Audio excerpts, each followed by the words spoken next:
Hello viewers,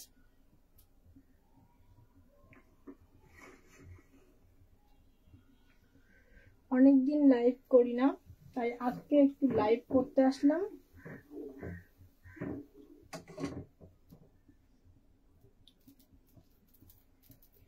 তো আজকে আমি একটা মজার জিনিস রান্না করব।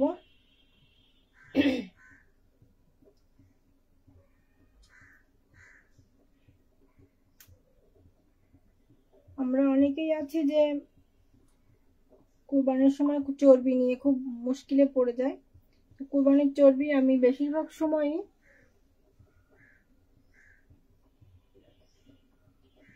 ওটাকে জ্বালিয়ে এটা থেকে ডালডা বানিয়ে রাখি, যেগুলো ভালো একদম ফ্রেশ চর্বি।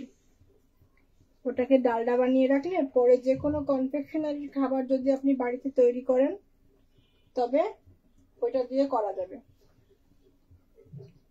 তো প্রথমে আমি কড়াইতে তেল দিব, তেল দিয়ে এখানে কিছু পেঁয়াজ ভাজতে দিব। পেঁয়াজটা একটু হালকা লাল লাল করে ভাজবো।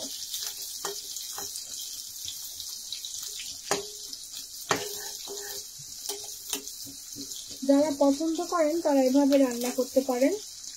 মানে আমি রান্না করতে চাচ্ছি, এখানে হাড্ডি চর্বি মিশ্রিত মাংস আমি ছোট ছোট টুকরো করে নিয়েছি। এগুলো হয় কি মাংসের সাথে দিলে খেতে ভালো লাগে না, আর অনেকে আছেন যে চর্বি পছন্দ করেন না, ফেলে দেন। পরিবারে অনেকে চর্বি খায় না, অনেকে খায়, এরকম হয়। তো যে বড় গোটা চর্বি যেটা জ্বালিয়ে ডালডা করা যায়, সেটাকে আমি ডালডা করে রেখেছি।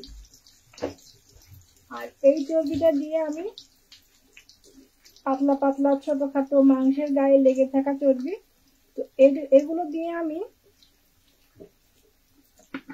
যেটা রান্না করব। অনেকে আছে ডাল দিয়ে রান্না করেন, চর্বি ডাল। তো আমি সেটা করছি না, আমি এর মধ্যে দুটো তেজপাতা দিয়ে দিলাম। আমি ভলিউমটা কমিয়ে দিয়ে এর মধ্যে কিছু আস্ত মশলা দিয়ে দেবো। হ্যাঁ, যেমন যেহেতু চর্বি এজন্য লবঙ্গ দিলাম 4-5টা।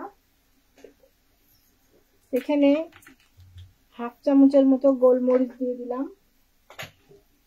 একদম পোড়ানো যাবে না, এটা হালকা আছে ভাজতে হবে, কারণ মশলার ফ্লেভার গুলো আমার তরকারির মধ্যে যাইতে হবে।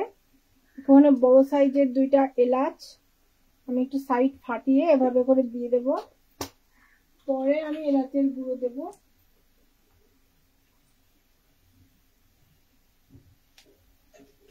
এবার এটার মধ্যে এটা একটু ভাজবো। এটার আঁচটা একটু বাড়িয়ে দিয়ে ভাজতে ভাজতে আমি এর মধ্যে আদা বাটা রসুন বাটা সমান পরিমাণ,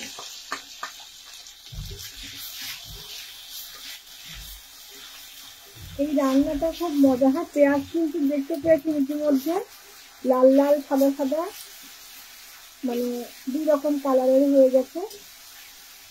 আপনারা চাইলে বাটা ব্যবহার করতে পারেন, তবে পেঁয়াজটা এভাবে হালকা একটু করে দিয়ে দিয়ে এর মধ্যে দিলে অনেক টেস্টি হয়।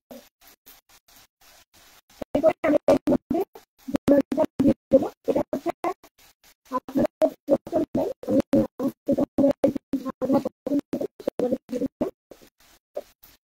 এরপরে দিয়ে দেবো তারপরে দিয়ে দেবো জিরা গুঁড়ো,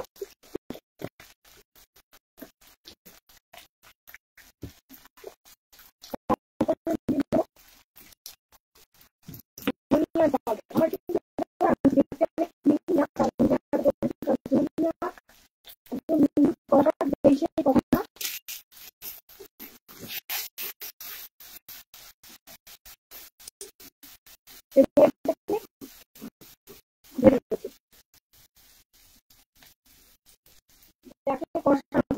বাকিটা দিয়ে একটু পানি আমি এর মধ্যে দিয়ে দিলাম।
তারপরে মেহমানদের খাওয়া যায়। এখন অনেক উঠে গেছে যে মাছ থাকে, মুরগি থাকে, গরু খাসি একসঙ্গে থাকে, সবজি থাকে, ডাল থাকে, বিভিন্ন প্রায় থাকে।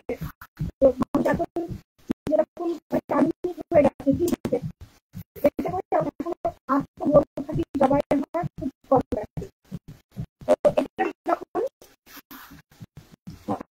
একদমই আস্ত কয়েকটা মশলা মাংসের মশলা দিই, এগুলো নর্মাল মশলা রান্না করছি, ভালো খেতে দিয়ে অন্তত রাখবেন যে মশলা দিয়ে আপনি যদি রান্না করে দেখেন আর যদি এভাবে রান্না করে খান, তবে আমার মনে হয় যে রান্না ভালো। বলতে কি শুনতে আপনারা আমার কাছে এই রান্নাগুলো খুব ভালো লাগে। এই ডাল দিয়ে বিভিন্ন সবজি বা হাঁড়ি অংশ দিয়ে সবজি রান্না, আবার মাংস রান্না করলে আলু পরিমাণ বেশি হলে আমার ভালো লাগে না। আমার মাংসের থেকে ওই আলু ঝোলটা বেশি পছন্দ।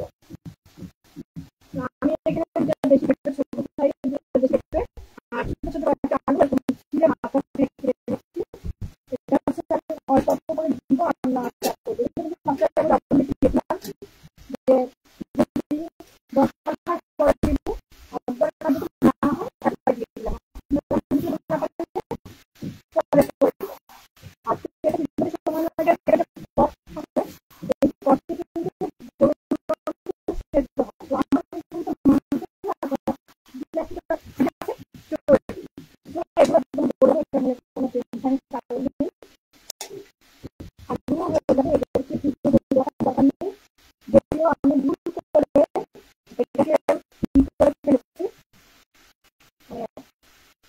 এটা দিয়ে ফেলেছি। আপনারা যখন রান্না করবেন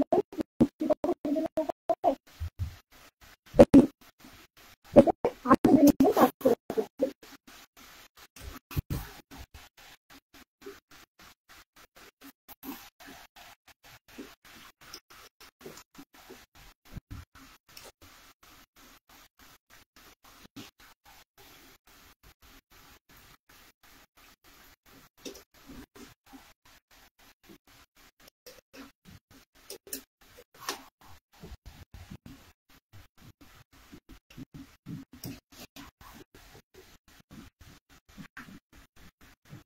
এটা কিন্তু একটা ট্রেন্ডিং রান্না, একটা ট্র্যাডিশনাল রান্না, যে এটা গ্রামে হয়ে থাকে। আপনি এটাও জানেন না, অনেকে জানেন যে এই রান্না বাড়িতে যারা আগে ছাগল পালতেন গ্রামের বাড়িতে, আমি এটা খুব টাইট করে দিয়ে দিচ্ছি যেখানে কোনো পানি দিইনি। ছাগল যখন পালতেন বিভিন্ন সময় প্রয়োজনে ছাগলের জবাই হতো, তো চর্বিটা ওখানে রেখে দেওয়া হতো কোনোভাবে জানি এরকম কিছু করে, ওটা বিভিন্ন ভাবে বিভিন্ন রান্নার মধ্যে দেওয়া হতো, সবজি রান্না বা যেকোনো কিছু, ডাল রান্না। আর এটা তো পরিবারে মানুষের সংখ্যা বেশি থাকে, সেই হিসাবে সবার খাওয়া হয়ে যায়। এখন তো আমরা অনেক কিছু ফ্যাট ফেলে দিই, কিন্তু আমি মনে করি এক চামচ সয়াবিন তেল খাওয়ার থেকে একটুখানি প্রাণীর ফ্যাট খাওয়া ভালো, কারণ প্রাণীর ফ্যাট শরীরে যে উপকার করবে সয়াবিন তেল করবে না। কিন্তু আমাদের মধ্যে কি ভুল ধারণা গেঁথেছে যে চর্বি খেলে আমাদের হার্ট ব্লক হয়ে যাবে, বন্ধ হয়ে যাবে, চলবে না। এটা আসলে তেমনটা নয়।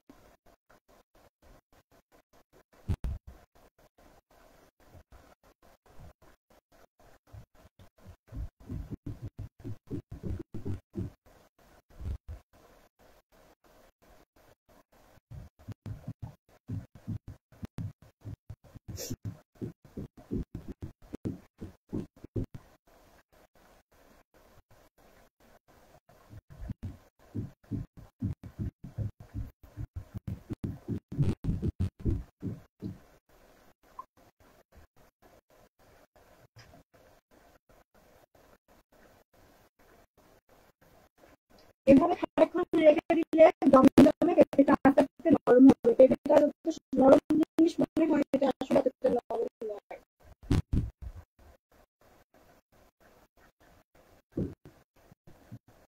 আর রান্না করার সময় আপনারা এর ভিতরে তেলটা কম ব্যবহার করবেন, চর্বির পরিমাণ বুঝে তেল দেবেন। যে রান্নাটা কষানো বা ঝাল পেঁয়াজ ভাজার জন্য যেটুকু পরিমাণে দরকার হয় একদম সেই পরিমাণে দিবেন, কারণ এর থেকে প্রচুর তেল দিবেন।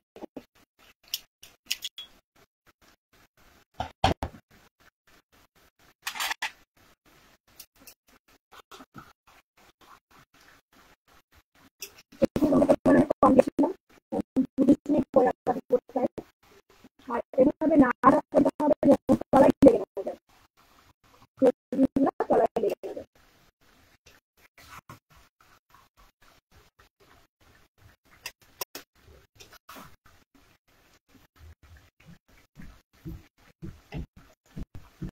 এদের খুব বেশি কষাতে লাগবে না, কারণ পানি দিতেই হবে, পেঁপে পানি ছাড়া রান্না হয় না।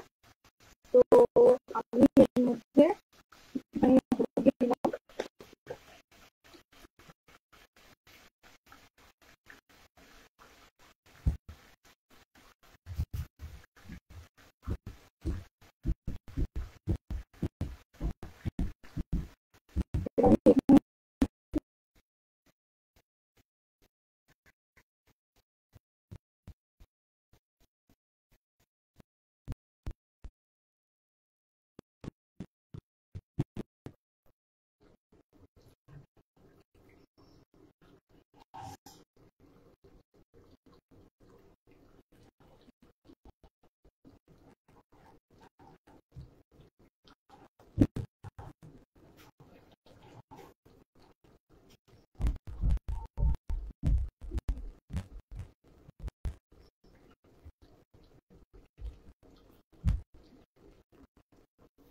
যারা চর্বি খেতে পছন্দ করেন তারা কিন্তু এটা দিয়ে অথবা হাতি দিয়ে লাউ রান্না করে খেতে পারেন। যারা সবজি খাবেন আবার প্লাস সবজির সাথে মাংস খেতে মন চাচ্ছে, মাছ দিয়ে ভালো লাগছে, আমার আবার পেঁপে রান্না, পেঁপেটাই শুধুমাত্র আমার একমাত্র সমস্যা হয় যখন আমি খাই। পেঁপে খেতে আমার মনে হয় কাছাকাছি।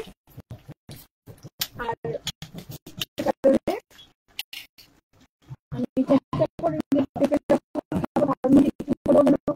মাংস চর্বি যদি না থাকে হাত দিয়ে আনা তাহলে আমি একটু করে মাংস করে ছোট ছোট করে মধ্যে দিই, দিয়ে কখনো ভাজি করি কখনো রান্না করি।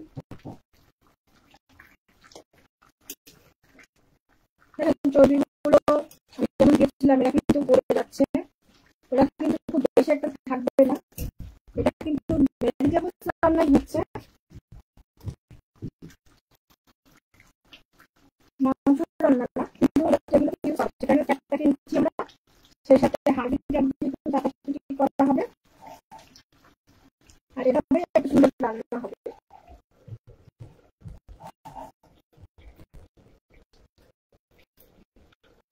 আর এই পর্যায়ে আমি দেখলাম আবার একটু করে দিলাম, নিয়ে আমি এখানে কয়েকটা কাঁচা ঝাল ছিঁড়ে নিচ্ছি। এটা ফ্লেভার প্লাস এটা ঝাল এটাই আমার লাগবে। আসলে এই এই ধরনের রান্না মানে হাঁড়ি চর্বি রান্নার সাথে রং কিছু মশলা ব্যবহার করলে টেস্ট অনেক ভালো আসে। যেমন আস্ত মশলা রান্না করা, কাঁচা কাঁচা ব্যবহার করা, তারপরে ধনিয়া পাতা বা পুদিনা পাতা এই টাইপের জিনিস ব্যবহার করা, এরকম হলে খুব বেশি টেস্টি হয়ে যায় রান্নাটা।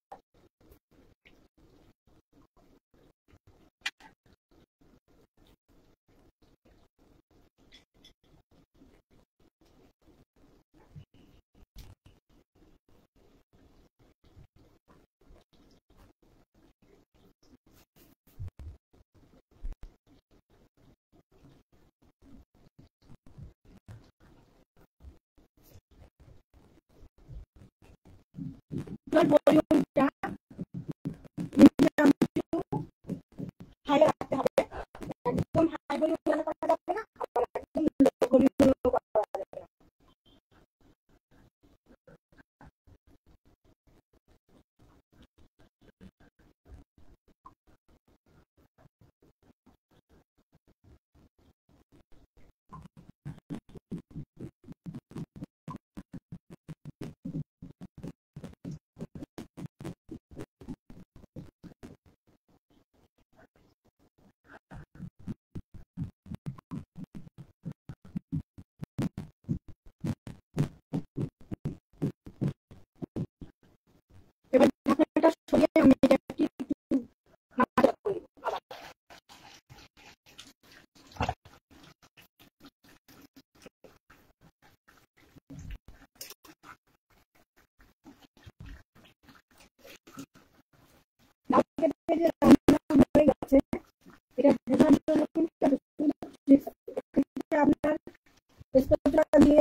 দিয়েছি, এই ঝালটা বেশ ঝাল আছে। দুটো মিলে আমি একসাথে করে সুন্দর করে নেড়ে দিচ্ছি।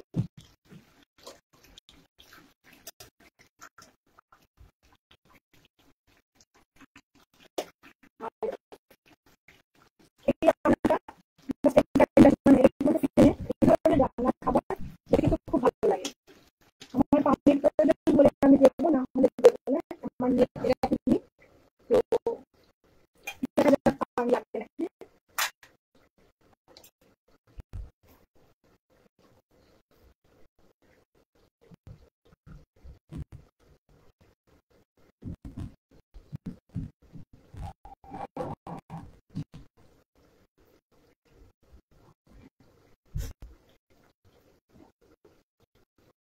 কাঁচা কুমড়া,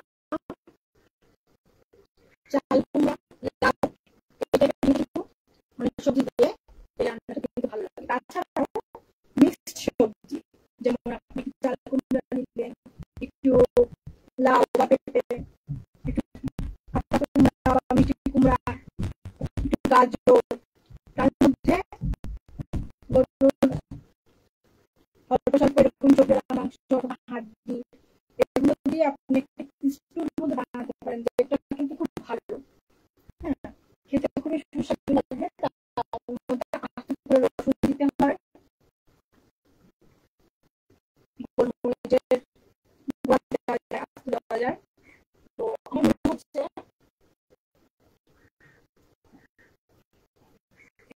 পানি দিলে ভালো হয়। আমি এখানে হাফ কাপ পরিমাণে পানি দেবো। আমি সবসময় গরম পানিতে রান্না করার চেষ্টা করি, সবাইকে বলি, কিন্তু যখন আমি রান্নাটা দেখাই তখন আসলে আমার হাতের কাছে কোনো গরম পানি থাকে না, আমাকে নর্মাল টেম্পারেচারে পানি দিয়ে রান্না করতে হয়।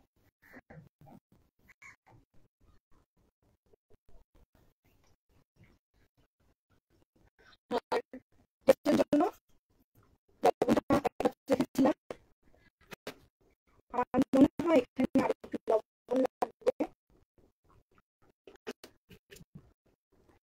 আমার লবণ যখন দিতে হয় আমি বের করে তখন লবণ থাকে, রুটিতে লবণ থাকে, ভাই কিন্তু লবণ একটু বেশি লাগে, সেক্ষেত্রে তরকারিতে লবণ একটু বেশি দিলে ভালো হয়।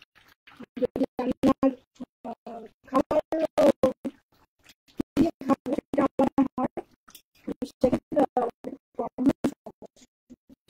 দেখেন। আমি বলছিলাম যে রান্নাটা হয়ে গেছে কিনা বুঝতে যাবে, রান্নাটা হয়ে গেছে, একটু সময় ভালো লাগবে। লাউ, পেঁপে, আলু বলেন, যেগুলো খাবারটা একটু কম হয়, চাল কুমড়া এগুলো জিনিসগুলো রান্না করুন না, রান্না যখন হয়ে যায় তখন ট্রান্সপারেন্ট কালার চলে আসে, স্বচ্ছ স্বচ্ছ একটা ভাব চলে আসে।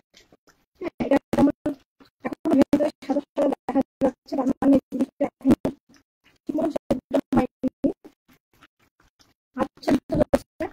এটাকে আরো কিছু সময় দমে রাখলে হয়ে যাবে। আর এটার মধ্যে পেঁপের মধ্যে যে পেঁপের কষ থাকে, এই পেঁপের কষে কিন্তু ভেতরে মাংস বা আলু এরা কিন্তু আরো খুব দ্রুত সেদ্ধ হয়ে যায়।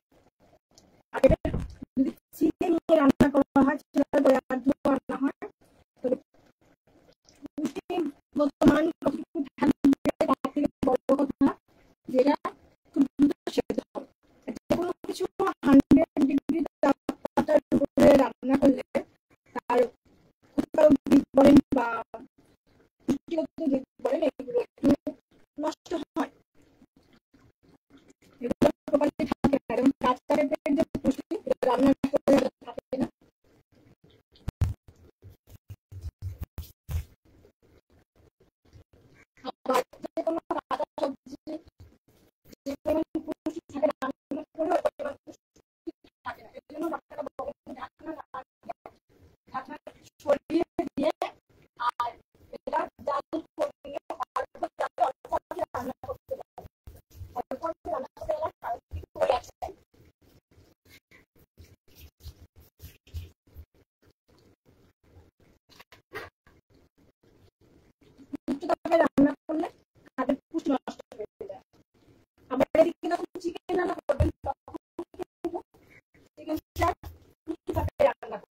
করলে গরমটা কম বেশি লাগে, মানে কিছু লাগবে না।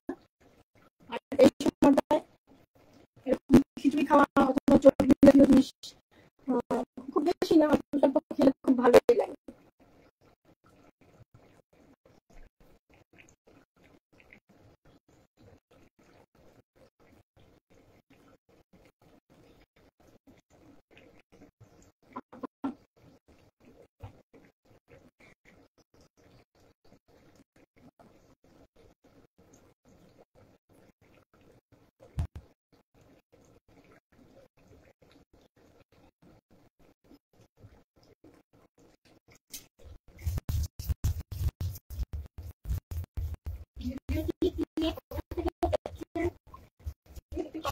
জানাবেন এবং রান্না ভালো হোক খারাপ হোক কমেন্ট করবেন।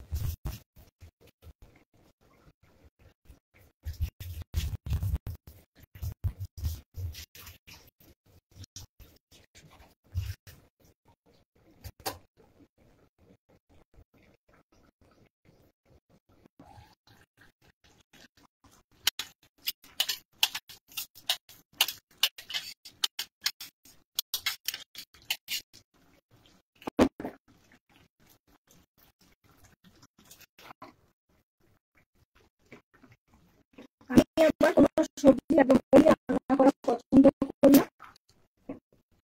তো রান্নাটা দেখলে বোঝা যাচ্ছে যে আলু সেদ্ধ হয়ে গেছে, পেঁপে সেদ্ধ হয়ে গেছে।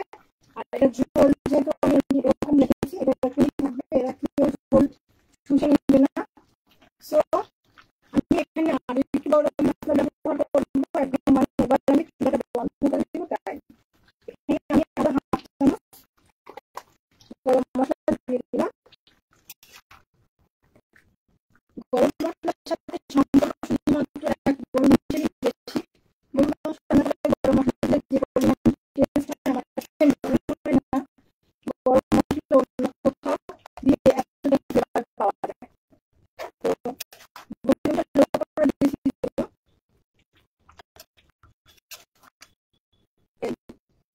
নাড়াচাড়া করে দিলাম, ঝোলটা দেখে নিব পারফেক্ট আছে। আমার রান্নাটি শেষ। আমার রান্নাটি